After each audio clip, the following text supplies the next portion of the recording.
Yahobu, Bapak Ibu Pendeta, Sinenge, Majelis dan warga Gereja Amin, ini adalah channel YouTube Sinode Gereja Amin.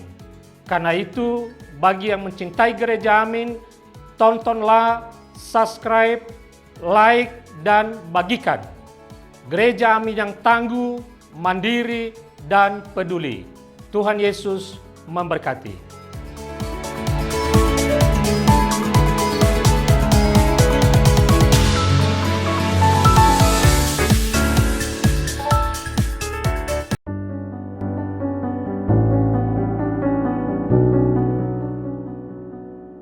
Halo Sobat Muda, senang bisa menyapa Sobat Muda lagi dalam Youth for Christ kali ini.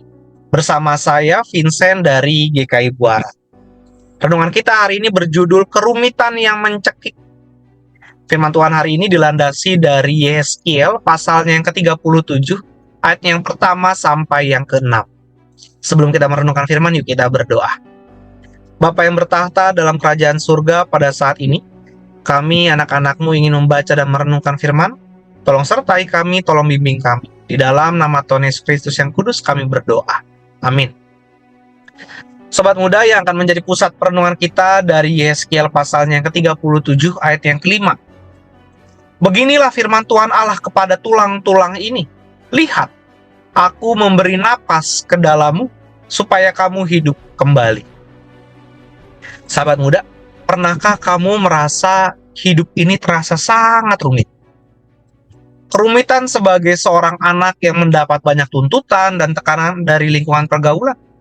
Rumitnya sebagai seorang pelajar yang harus bertahan di tengah perundungan teman-teman sekelas.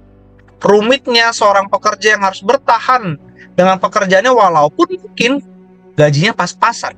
Dan bos sering sekali memberikan banyak tugas kepada kita. Rumitnya membangun bisnis atau usaha di tengah ketidakpastian kondisi ekonomi. Rumitnya akibat tekanan kehidupan kadangkala menjadi jiwa kita kering dan juga lelah.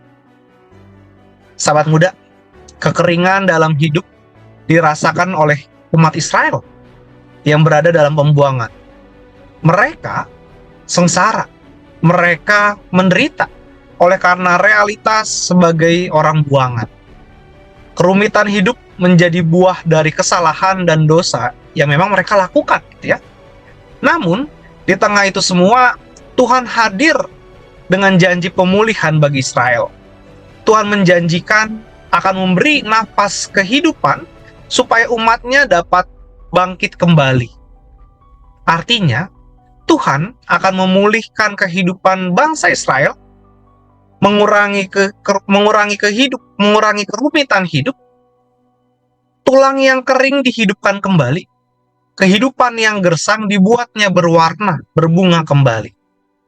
Nah, sobat muda, kerumitan atau kepelikan hidup yang kita rasakan, yang kita sedang gumuli saat ini, bisa aja terjadi karena faktor eksternal maupun faktor internal dalam diri kita. Kerumitan hidup bisa terjadi karena kesalahan orang lain, maupun mungkin juga kesalahan diri kita sendiri. Namun, Tuhan berkuasa untuk memulihkan kerumitan-kerumitan hidup kita. Seberapapun besarnya kesulitan yang kita hadapi, seberapapun pergumulan yang saat ini harus kita jalani, mari kita terus percaya pada Tuhan yang akan menolong. Tuhan menguatkan di saat kita tersesat, Tuhan menguatkan di saat hidup kita terasa berat. Pada saat ini mari kita merenungkan, merefleksikan dua pertanyaan. Apa saja pemulihan yang Tuhan sudah lakukan bagi umat Israel? Apa yang kamu lakukan untuk bisa keluar dari kerumitan hidup yang saat ini sedang kita perjuangkan? Mari kita berdoa. Bapa yang baik, terima kasih Engkau tidak pernah meninggalkan kami dalam menjalani kerumitan kehidupan ini. Seringkali mungkin kami terasa lelah, capek dalam menjalani pergumulan-pergumulan ini. Tapi biarlah kami terus percaya Engkau selalu menolong kami, Engkau selalu menyertai kami. Terima kasih ya Bapa atas segala penyertaan-Mu dalam hidup kami. Inilah doa permohonan yang kami landaskan di dalam nama Tuhan Yesus Kristus yang kudus. Amin. Demikianlah renungan kita hari ini. Jangan lupa subscribe, like, dan bagikan ke sobat muda yang lain. Tuhan memberkati.